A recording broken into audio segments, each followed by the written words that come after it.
할렐루야. 지금 성대에서는 레드벨벳이 와서 공연을 한다고 하는데 그 유혹을 뿌리치고 오늘 주님 앞에 나와서 기도하는 여러분들에게 하나님의 은혜가 있기를 바랍니다. 나도 갚았으면 좋겠는데 그러나 기도하는 것과는 바꿀 수가 없죠, 그죠?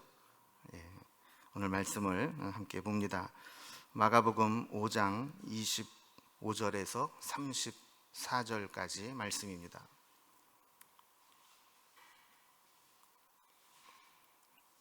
마가복음 5장 25절에서 34절까지 말씀을 제가 한 절 여러분 한 절씩 교독하겠습니다. 12해를 혈루증으로 앓아온 한 여자가 있어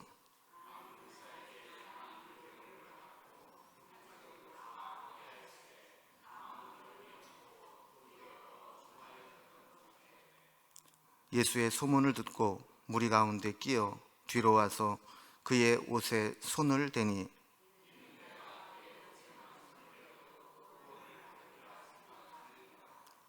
이에 그의 혈루 근원이 곧 마름에 병이 나은 줄을 몸에 깨달으니라.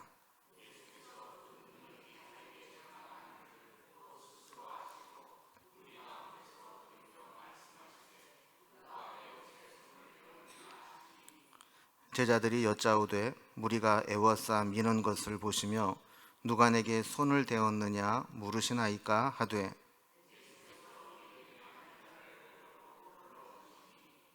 여자가 자기에게 이루어진 일을 알고 두려워하여 떨며 와서 그 앞에 엎드려 모든 사실을 여쭈니 예수께서 이르시되 딸아 네 믿음이 너를 구원하였으니 평안히 가라 네 병에서 놓여 건강할지어다. 아멘. 우리가 살면서 느끼는 것은 사람은 성격대로 살아간다는 겁니다. 전문 용어로 생긴 대로 논다는 거죠. 그래서 우리의 성격, 기질 이런 것들이 우리의 삶의 곳곳에 이렇게 표현됩니다.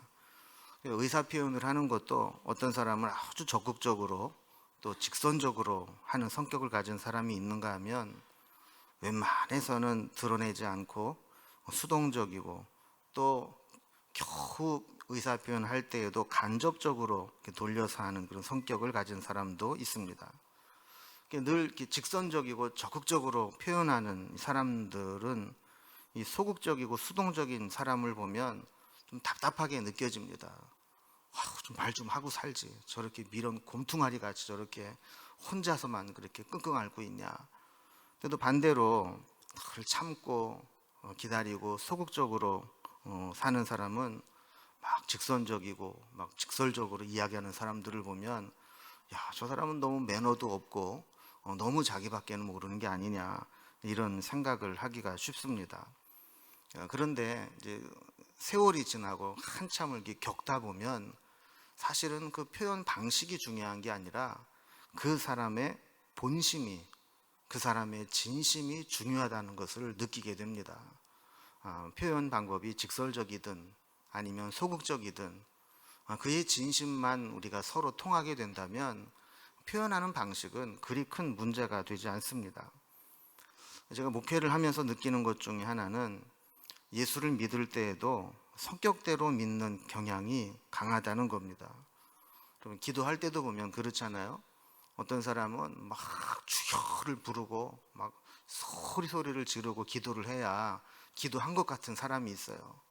그런데 또 어떤 사람은 조용히 묵상하는 가운데 잠잠히 들려주시는 또 은혜를 받아야지 또 막 시끄러우면 심란해서 또 기도가 안 되는 사람이 있어요.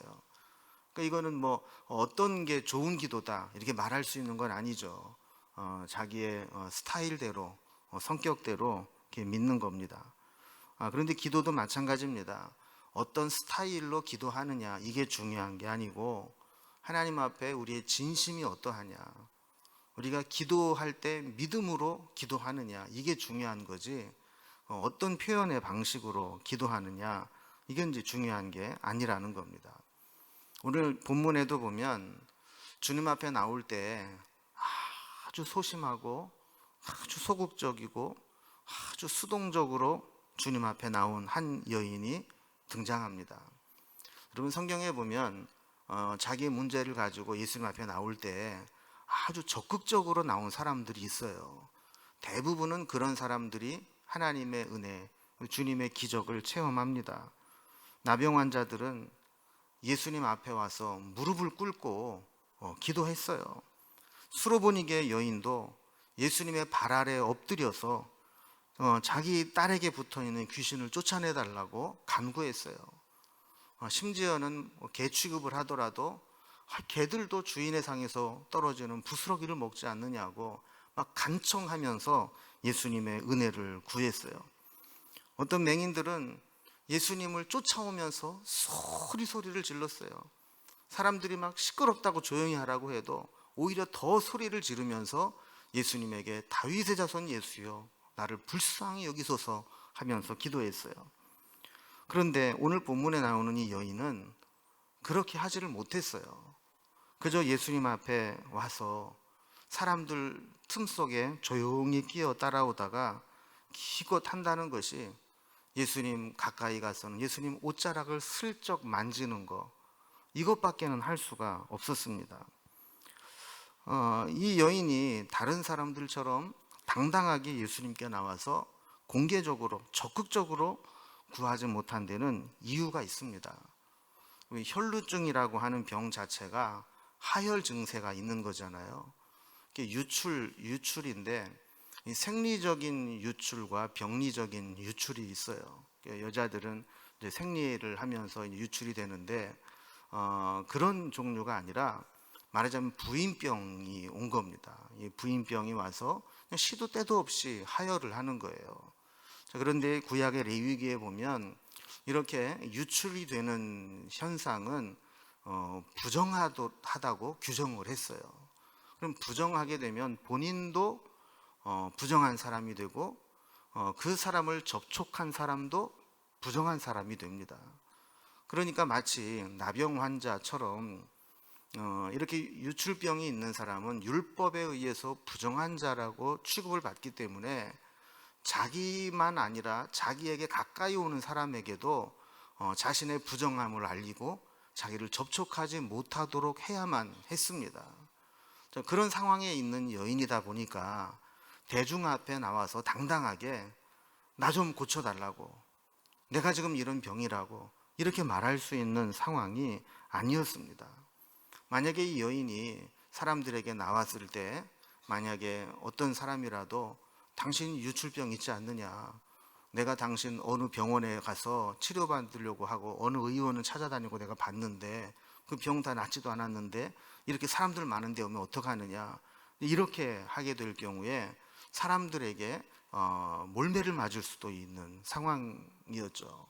자, 이런 상황 가운데 있을 때 25절과 26절을 보면 이 여인은 몇 해 동안이나 이 질병을 앓고 있었냐면 12해를 알아왔다는 거예요.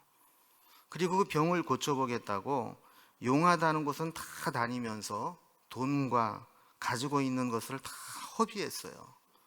그런데 문제는 그로 인해서 조금 차도가 있는 게 아니라 증세는 점점 더 악화되고 있었다는 겁니다.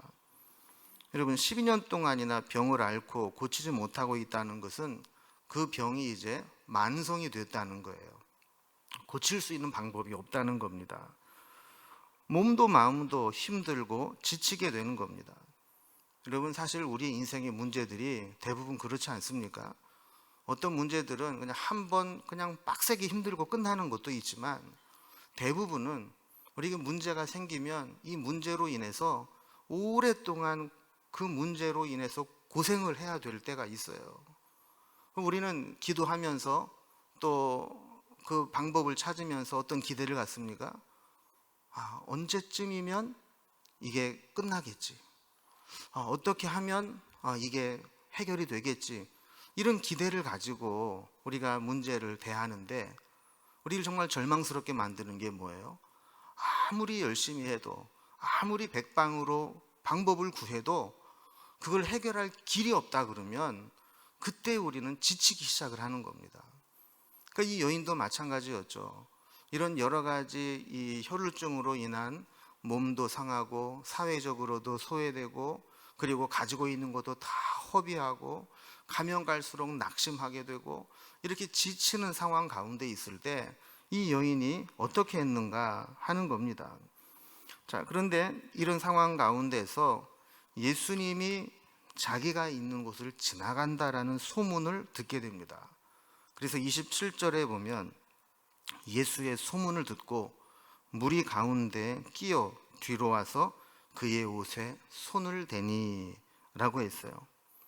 여러분, 여기서 중요한 개념 중에 하나가 뭐냐면 소문을 들었다는 겁니다. 여러분, 소문이 어떤 사람에게는 그냥 세상에 의미 없는 풍문에 불과하지만 어떤 사람에게는 잠자는 믿음을 깨울 수 있는 영혼의 울림이 되기도 합니다. 여러분, 우리가 예배마다 하나님 말씀을 듣잖아요. 설교 말씀을 듣잖아요. 설교 말씀을 들을 때 어떤 사람에게는 그 말씀이 그냥 오늘 성경 이야기 들었구나, 오늘도 목사님 설교하는구나, 이렇게 듣고 흘려보내는 사람이 있을 수 있지만, 어떤 사람에게는 그 말씀을 붙잡고 내가 한번 내 인생을 한번 걸어봐야 되겠다, 그 말씀을 들으면서 내가 말씀에 한번 순종해 봐야 되겠다, 이러면서 우리의 잠자는 믿음을 깨우는 말씀으로 들릴 수 있다라는 겁니다. 여러분, 예수님이 지나갈 때 예수님이 지나간다는 소문을 이 여인만 들었겠습니까? 여러 가지 문제를 가진 사람들이 다 들었겠죠. 그러나 그 소문을 들었을 때 예수님에게 나아가려고 했던 그 사람은 많지 않았다는 거예요. 이 여인은 예수님이 지나간다라는 그 말씀을 들었을 때 그는 사람들의 무리에 끼어서 조용히 예수님을 따라오다가 어느 정도 예수님이 가까이 왔을 때 예수님의 옷자락에 손을 쫙 대었다라는 겁니다. 이 여인이 이렇게 사람들 가운데 찾아 나오는 것 자체가 쉬운 일이 아닙니다. 아까도 말씀드린 것처럼 이 율법적으로 부정하다고 규정된 여인이 사람들에게 접촉하고 부딪힐 수 있는 상황 가운데에서 그것을 감수하고 나왔다라는 것은 쉬운 일이 아닙니다. 여러분, 사실 우리가 우리의 문제를 드러내는 것을 좋아하는 사람은 없습니다. 아무리 기도의 능력을 알아도 웬만한 사람에게는 내 문제를 내어놓고 기도해달라고 이야기하기가 쉽지 않습니다. 그런데 주님 앞에 나와서 주님 앞에 우리의 문제를 내어놓고 주님 앞에 그 문제를 가지고 나올 수 있다라고 하는 것, 이것은 참 중요한 사건입니다. 여러분, 우리가 가지고 있는 문제는요, 해결되기 전까지는 부끄러운 일일 수 있습니다. 그러나 응답을 받고 해결이 되고 나면 그것은 간증거리로 바뀌어지게 됩니다. 그래서 이 여인은 그거를 믿었어요. 그래서 주님 앞에 나왔는데 주님은 이 여인의 옷자락 만지는 행위의 의미를 보셨어요. 28절을 보면 뭐라고 돼 있어요? 이는 내가 그의 옷에만 손을 대어도 구원을 받으리라 생각함일러라 그랬습니다. 여러분, 단지 팬클럽으로서 예수님을 너무너무 좋아해서 그분의 옷이라도 좀 만져보면 좋겠다, 이렇게 만진 게 아니라는 거예요. 그렇게 여러 가지 난관이 있음에도 불구하고 사람들 속에 들어가서 예수님에게 가까이 다가가서 옷자락을 만진 것은 그게 믿음의 표현이었다라는 겁니다. 그게 어떤 믿음이에요? 내가 굳이 예수님 앞에 소리 지르지 않아도, 내가 굳이 말로 설명하지 않아도, 예수님 옷에 손만 대어도 주님의 능력이 나에게 올 수만 있다면 내 병이 고쳐질 수 있다는 믿음이었습니다. 여러분, 믿음의 사람의 특징은 생각이 다릅니다. 여러분, 보통 사람들은 이 장면을 딱 보면 어떤 생각이 들었을까요? 그 뭐 옷에 손댄다고 뭐 병이 날까? 이런 생각을 하지 않겠어요? 또 대부분의 사람들은 예수님 앞에 가지고 나올 생각조차 하지 않아요. 근데 내가 12년 동안 못 고쳤는데 이제 포기하고 살아야지. 이게 내 운명이고 내 팔자지. 이렇게 생각하기가 쉽다고요. 그런데 이 여인은 어떻게 생각했다는 거예요? 예수님이 지나갈 때 예수님의 옷에만 손을 대도 내가 구원을 받을 수 있다. 이 구원을 받을 수 있다라는 말은 내 병을 고침받을 수 있다. 이런 믿음이 생겼다라는 겁니다. 여러분, 우리에게도 중요한 것은 믿음입니다. 그리고 믿음은 믿음의 생각에서부터 시작이 되고, 믿음의 생각을 가진 사람은 믿음의 행동으로 옮겨지게 되어 있다는 거예요. 여러분, 그 결과가 어떻게 됐어요? 29절에 보면 그의 혈루 근원이 곧 마름에 병이 나은 줄을 깨달으니라 그랬어요. 이 여인은 내가 나았다 라는 것을 깨달았다는 거예요. 또 30절에 보면 예수께서 그 능력이 자기에게서 나간 줄을 곧 스스로 아시고 그랬어요. 이 여인만 안 게 아니라 예수님도 아셨다는 겁니다. 여러분, 저는 이 장면을 보면 막 이 영적으로 막 흥분이 돼요. 이게 믿음의 역사구나. 이게 믿음의 역사구나. 이 여인은 믿음으로 예수님에게 나아가서 예수님 옷자락을 붙잡았고, 그 붙잡는 그 믿음의 고백을 통해 주님의 능력이 이 여인에게 흘러나가고, 이 믿음의 역사와 하나님의 응답과 능력이 만나는 이 장면, 이게 얼마나 이게 귀한 장면입니까? 여러분, 예수님은 이 능력이 나간 것을 보셨어요. 아셨어요. 여러분, 우리도 마찬가지입니다. 우리도 믿음의 행위가 때로는 필요합니다. 믿음의 고백이 필요합니다. 제가 설교를 준비하면서 이런저런 책을 이렇게 찾다 보니까 설교집 가운데 이런 내용이 있어요. 여러분, 우리가 요즘에 그 ATM기라는 거 있잖아요. 현금 자동 지급기.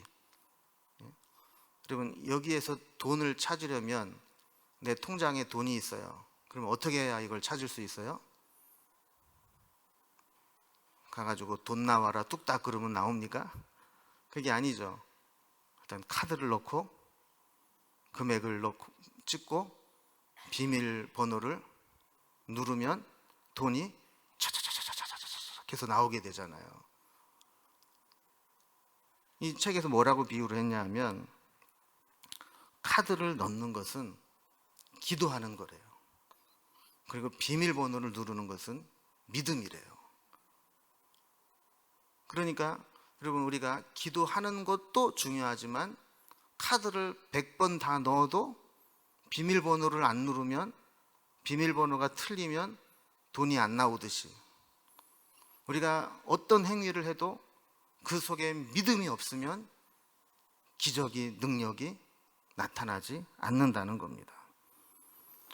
예수님을 따르는 수많은 인파 중에서 이 여인만 예수님의 옷자락을 접촉한 것은 아니었을 겁니다. 또 접촉의 강도로 본다면 더 가까이에 있는 사람들이 더 세게 접촉할 수도 있었을 겁니다.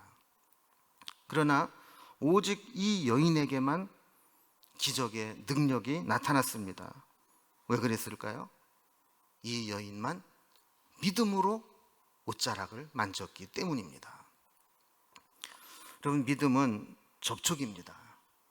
신체적인 접촉이 아니더라도 우리의 마음의 접촉, 믿음의 접촉이 있을 때 주님의 능력은 나타나게 되는 겁니다.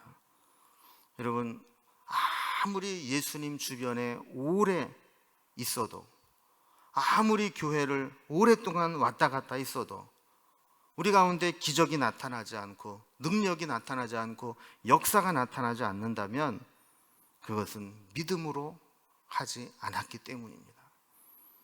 이 기적의 역사가 나타난 후에 예수님께서 하신 말씀을 우리는 주목해 볼 필요가 있습니다.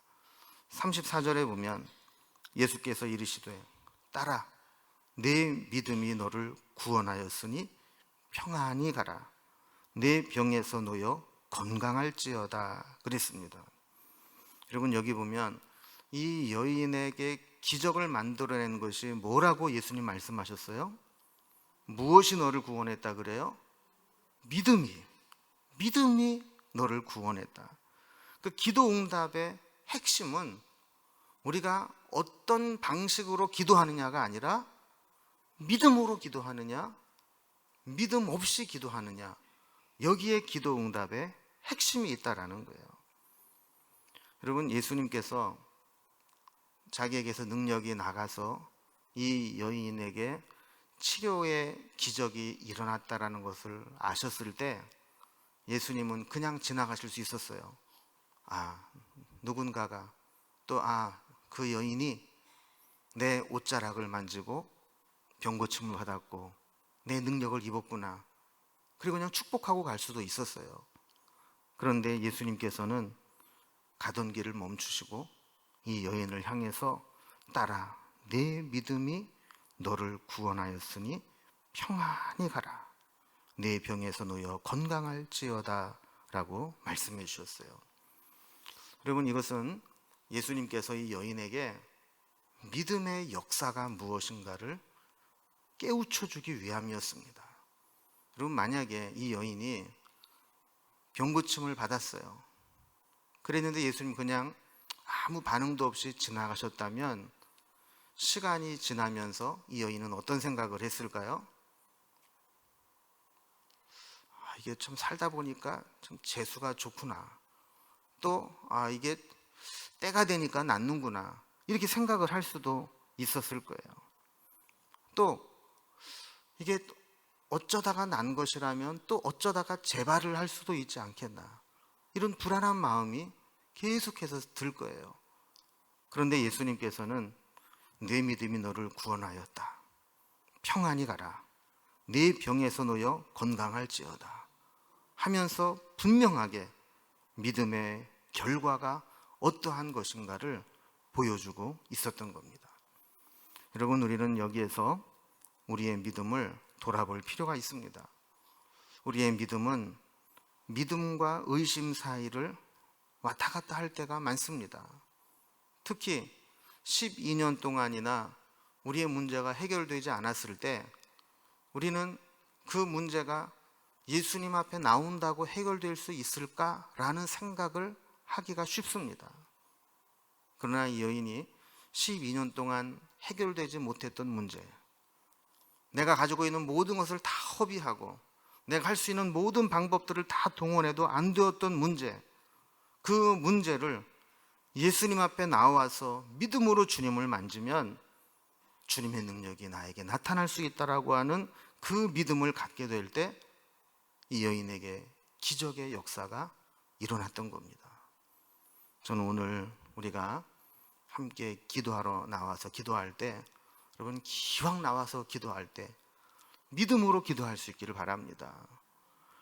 12해 동안 괴롭혀왔던 혈루병처럼 오랜 시간 동안 우리를 힘들게 했던 우리의 만성 질병과 같은 고질병과 같은 문제들이 있다 할지라도 우리가 믿음으로 기도할 때 치료의 역사가 나타나고 기적의 역사가 나타나고 기도응답의 역사가 나타나기를 바랍니다. 옷에만 손을 대어도 구원을 받으리라는 믿음을 가졌던 이 여인과 같이 여러분 우리도 인간적인 생각이나 불신앙적인 생각들을 다 이 시간 내려놓고 이 여인이 그저 주님 앞에 나가면 주님 옷자락이라도 만지면 내 문제가 해결될 것 같다 라는 마음으로 주님 앞에 설 수 있기를 바랍니다. 이제 우리가 한번 합심해서 기도할 때 여러분 우리가 그런 마음으로 우리 기도했으면 좋을 것 같아요. 주님, 내가 지금까지 기도해 왔지만 해결되지 않았던 문제들이 있었습니다. 때로는 이것이 해결되지 않을 수 있다라고 하는 절망도 하고 포기도 하고 계속 기도해야 되나 하는 영적으로 지칠 수도 있었습니다. 그러나 이 여인이 주님 앞에 나와서 주님의 옷자락을 만졌을 때 그 문제가 해결되었던 것처럼 이 시간 다시 주님 앞에 나아갑니다. 주님의 옷자락을 만지는 심정으로 나아갑니다. 주님, 내가 주님을 기도함으로 주님의 옷자락을 만질 때 주님의 능력이 나에게 임하여 주옵소서. 내 문제를 해결하여 주옵소서. 주님, 고치기 시작하여 주옵소서. 지금 이 말씀을 생각하면서 나를 힘들게 했던 문제들, 포기하고 싶었던 문제들 다시 주님 앞에 나와 옷자락을 받는 심정으로 기도할 때 다 같이 주님의 이름을 3번 부르고 합심해서 힘을 내온 믿음으로 다 같이 기도합니다.